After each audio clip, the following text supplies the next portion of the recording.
And the question is, what are you trying to solve for? And I've broken it down to an easy acronym called PILL: Principal Protection, Income for Life, Legacy, and Long-Term Care. And I always ask people, what do you want the money to contractually do, and when do you want those contractual guarantees to start? I really believe it's that simple. However, we let outside people frame the "I hate annuities" culture, which is somewhat funny to me because every single person, that has Social Security owns a Social Security annuity, the best inflation annuity on the planet. Um, why do you think that the messaging within the industry is so poor? Because the American college, I mean, you guys are the academics. You're the guys with the tweed jackets and the ascots and smoking the pipe, and you're the guys in the tower that are smart, and we all look to you for your guidance and your insight. But for the consumer, how did things go wrong, and how did the annuity industry earn this bad reputation that we currently have?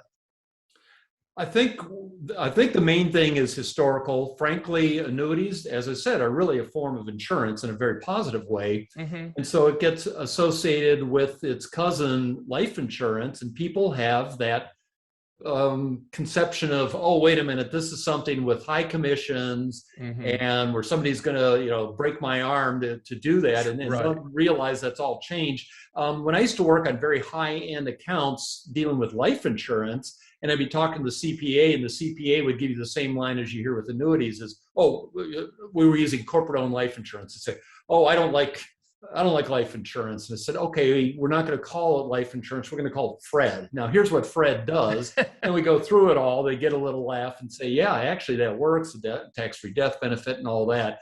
Same thing with annuities. I think it's associated with the idea that it's they're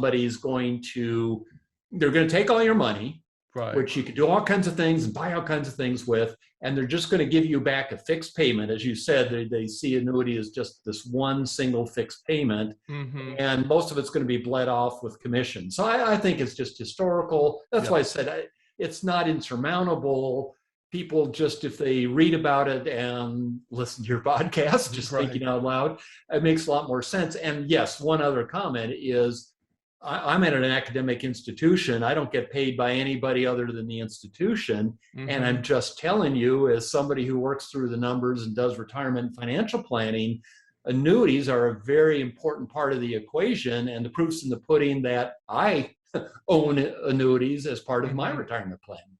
Well, and I think that, people, when they say I hate all annuities, I say that's like saying you hate all restaurants, or you hate all trucks, or you hate all shoes. And, I point back to the Social Security or a pension if they're so fortunate to have one.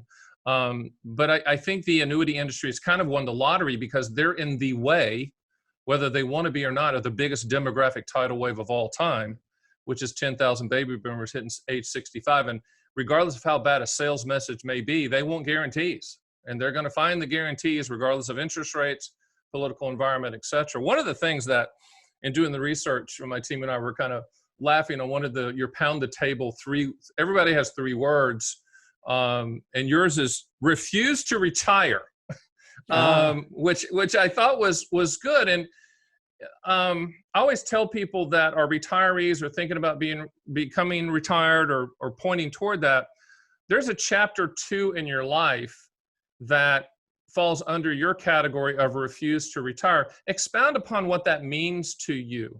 Right. And I think this helps with a lot of people to think of it this way. There is financial retirement, and then there's emotional retirement.